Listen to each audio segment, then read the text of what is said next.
ആര്യ തന്നെ നേരത്തെ ഒരു ഇന്റർവ്യൂവിന് കൊടുത്ത ഒരു ഓഡിയോ ബൈറ്റ് ആണ്. അതൊന്നും നമുക്ക് കേൾക്കാം. ശരി. This type of relationship ghosted അല്ലേ? അപ്പൊ അത് നമ്മൾക്ക് ഒരു ഹോപ്പ് തന്നുകൊണ്ടിരിക്കും. പക്ഷെ നമ്മളിൽ പലരും റിയലൈസ് ചെയ്യില്ല, ഞാനടക്കം റിയലൈസ് ചെയ്തിട്ടില്ല. അതായത് നമുക്ക് എപ്പോഴും ഒരു സൈഡിൽ അവരൊരു ഹോപ്പ് തന്നുകൊണ്ടിരിക്കും, ഉണ്ട്, ഓക്കെ വരും, ടൈം എടുക്കുകയാണ് എന്നൊക്കെ പറയും. പക്ഷെ actually they won't come back. അവര് വരില്ല. What they are trying to do is നമ്മളായിട്ട് സ്റ്റോപ്പ് ചെയ്യണം. അവരായിട്ട് പറയും ആ ബ്ലെയിം നമ്മൾ എടുക്കണം. ഓക്കെ ഞാനിത് നിർത്തുകയാണ് എന്ന് നമ്മൾ പറയണം. അതിനു വേണ്ടിയിട്ട് ഇവര് മാക്സിമം നമ്മളെ പ്രഷറൈസ് ചെയ്യും. അതാണ് ശരിക്കും ഗോസ്റ്റഡ് റിലേഷൻഷിപ്സിൽ സംഭവിക്കുന്നത്. ദേ ഗോസ്റ്റ് യു ബേസിക്കലി. ഒരു ഈഗോയോ ഒന്നും ഇല്ലാണ്ട് നമുക്ക് ചെയ്യേണ്ട ഒരു സാധനമാണ്. അതായത് എനിക്ക് ഇനി ഇത് മുന്നോട്ട് കൊണ്ടുപോകാൻ പറ്റില്ല എന്ന് പറഞ്ഞിട്ട് പോവാ എന്ന് പറയുന്നത് അതൊരു it takes a lot of courage to do that. പക്ഷെ അത് ചെയ്യാനുള്ള ധൈര്യം അവർക്കില്ല.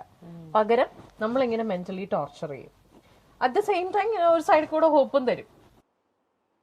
ഓക്കെ, എന്താണ് ആര്യ ഇതിനെ കുറിച്ച് പറയാനുള്ളത്? ഇതിപ്പോ ഞാനിപ്പോ കുറച്ചു മുമ്പ് ചേച്ചി എടുത്ത് പറഞ്ഞില്ലേ, ഇപ്പൊ നമുക്ക് അതായത് ഓപ്പൺ ആയിട്ട് നമ്മളോട് പറയാ, ഇപ്പം ഇങ്ങനെ ഒരു പറ്റിപ്പോയി, I don't have that same feeling for you anymore, അതുകൊണ്ട് let stop this.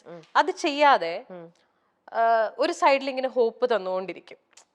But at the same time ഇല്ല, that person is not with us. അത് നമുക്ക് അറിയാം.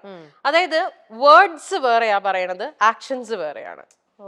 അതായത് 24/7 നമ്മുടെ കൂടെ ഉണ്ടായിരുന്ന ഒരാള് ഓൾ ഓഫ് എ സഡൻ നമ്മുടെ കൂടെ ഫിസിക്കലി ഇല്ല.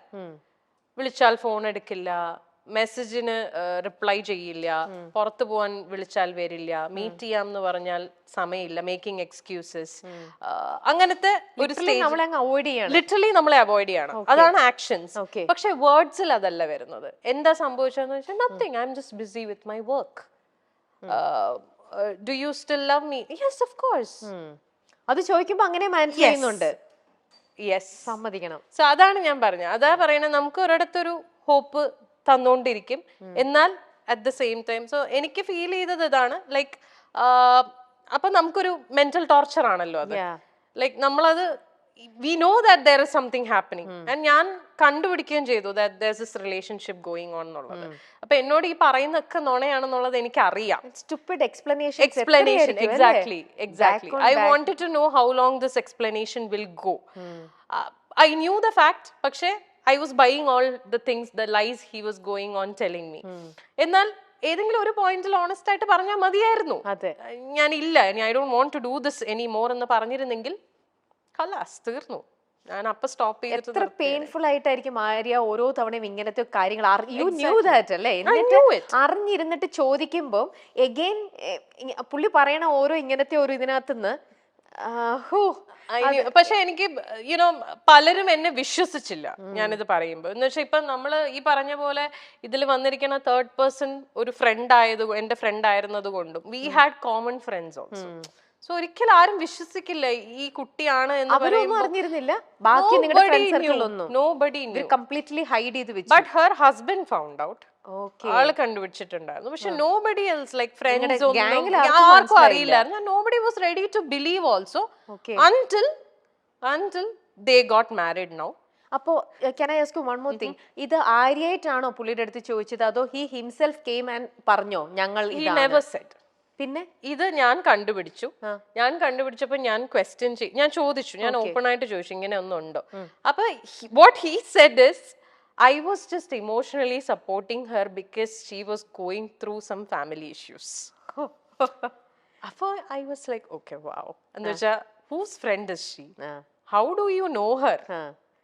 I mean എന്റെ ബ്രാൻഡിന്റെ ഫോട്ടോഷൂട്ടിന് പുള്ളിക്കാരി മോഡലായിട്ട് വന്നപ്പോഴാണ് ഇവർ ആദ്യം പരിചയപ്പെടുന്നത്. That is the only connection you have with her. Me and her, we have been studying together from school, from the KG till 12th we studied together. That's almost like 11-12 years together. And എൻ്റെ അടുത്ത് പറയാൻ പറ്റാത്ത എന്ത് കാര്യം, എന്ത് family issues are you guys discussing with each other when I was in the show? So it was very evident. പക്ഷേ he was not ready to accept it. Okay, എന്നിട്ട് finally അവര് തന്നെ പറഞ്ഞു. അല്ല, അവരിപ്പോഴും പറഞ്ഞിട്ടില്ല. ആണോ? ഇത് I stopped this relation from my side. I had to do it. That is what he wanted also. ഓ നമ്മളെയും കൊണ്ട് അവരത് സ്റ്റോപ്പ് അതെ ചെയ്യിപ്പിച്ചു. അങ്ങനെയാണത്. That is how it works. They will never accept the fact. അവരൊരിക്കലും അക്സെപ്റ്റ് ചെയ്യില്ല. പക്ഷെ നമ്മളെ ഈ mental torture നമ്മൾ എത്ര കാലം ഇങ്ങനെ നടക്കും? I waited for so long. I waited even after breaking up with him. I actually waited. I thought he will come back. വേണ്ടിയിരുന്നില്ല, അത് വേണ്ടിയിരുന്നില്ല. പക്ഷെ you know, ഇനി വന്നാ പോലും ഡിസേർവ് ചെയ്യുന്നില്ല. ഇല്ല ഇനി വരില്ല. ഞങ്ങൾ തമ്മിൽ ഒന്നുമില്ല, വി ആർ ജസ്റ്റ് ഫ്രണ്ട്സ് എന്ന് പറഞ്ഞിരുന്ന ആൾക്കാര് within 1 year they got married. ഇതിൽ കൂടുതൽ വലിയ പ്രൂഫ് ഒന്നും എനിക്കിനി തരാനില്ല.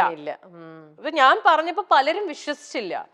ഇപ്പോഴും എന്റെ കൂടെ പഠിച്ച എന്റെയും ആ പുള്ളിക്കാരിയുടെയും കൂടെ പഠിച്ച പല ആൾക്കാർക്കും അറിയില്ല that they are legally married. They are legally married. അവര് legally married ആണ്. They are living together now. She got divorced from her ex-husband. Yeah. And they got married. ആ പുള്ളി ഡിസേർവ് ചെയ്യുന്നില്ല ഇതേപോലത്തെ നല്ലൊരു ചാമിങ്, ഒരു നല്ല ട്രൂത്ത്ഫുൾ ആയിട്ടുള്ള വൈഫിനെ. അത്രേ ഉള്ളൂ. അതുകൊണ്ടാണ് ആര്യ